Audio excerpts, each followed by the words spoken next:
ngami singi yenglaga ngagi mela pangthokpada thamliba athingba handokpiu masi khoi ima singna khoi kaithel phambi ima singna athingba thamlakhiba mamangda thamlakhiba wafumsu leireuja masida khoi gi fisheries ki Manipur Fishery Department amasung All Manipur Scientific Fish Farmers Association na hairibasna numit asida ima singna mela thingjenbagi mahutta pangthokadoriba mela asida ima singsu lakpiraga saruk yabiu haiba wafamje khoi gi thambiri oja wafamje saida kam ani yeng kanoni khoi mase thokani conflict thokani haibani akhoi kangkong sairaba semelon kangkong sairaba wasagi oiraba akhoi kaithen da thoganda poche yon mangam jaraktraba pot lebi na thopi raktraba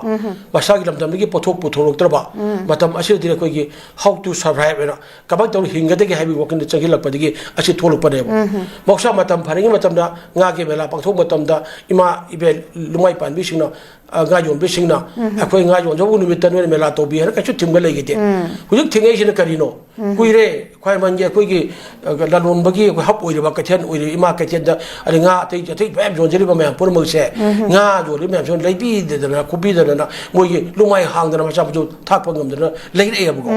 aduna mo jo tang de wande akhoi gi pul mul na go ang tang de mo gi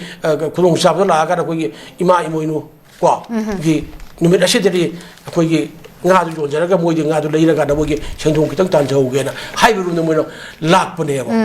si su mo ji lak pane ba adu bo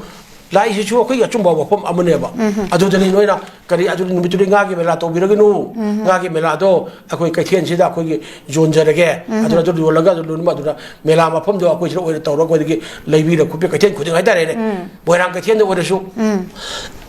be su pur kathen da oira su ati oda khoi jon jara ge nga ge mela ta hutari adon loi no hopchen chakir ganda ai khoi somla ka da khoi lumai hangau ra gani no ne de har ma mani lok to khre ki jire sareng ne se pini pengma na se pini katala na se pini la lok to khre re khoi ji kamai to dori bno haiburi dum de ge khoi ge ani si ge mrakta tasal la ma tholok pani adun ni fishery department ge thujen da ok tra ima lumai pa me ga yom bisin jina moi wakat ka to rei se ba se kai no ha da semelo da kangkong sai da su bunum phom leitra ba langa ba pu leira ba leitra ba khang ba lamdam abada si yam toi thoi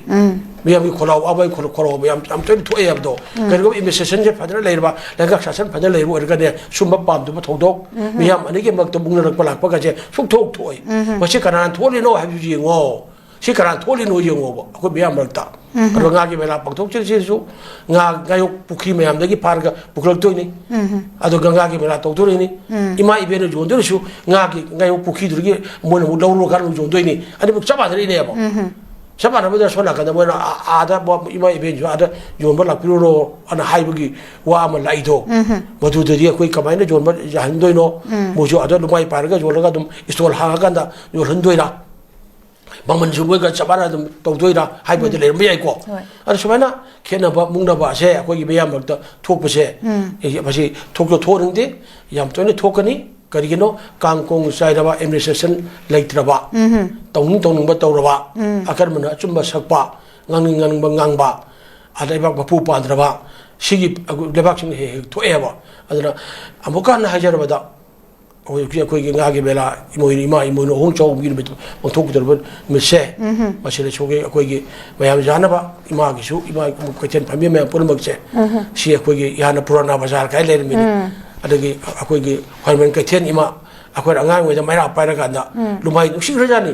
ima sing da ko bu ne ai gi apok pi ima su ka chen gi chidai da samu mu pong da mana ma sing yo la ga akwai bu thak ai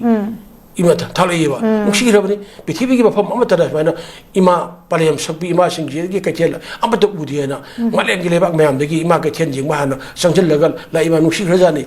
aduna ima singi mitki pi ima singi kholau pun baksa ko gi toina ko gi ko ba lahun gumsi tabi si tabi re kana lenga bapu singira kamai tong simbi ge dege nga gi bela se dorgar phajana ani makki yana bada pangthok na ba ko ne bisi ani ima gi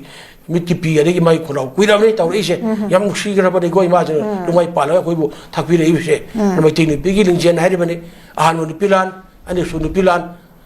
ye wasa bu siam da bon da mo lo ji le ba che ma si yam na idea lo ba ko gi im ni pi we be si ma de pur gi sing than da ri bane ba si ai hai ga ai tham jage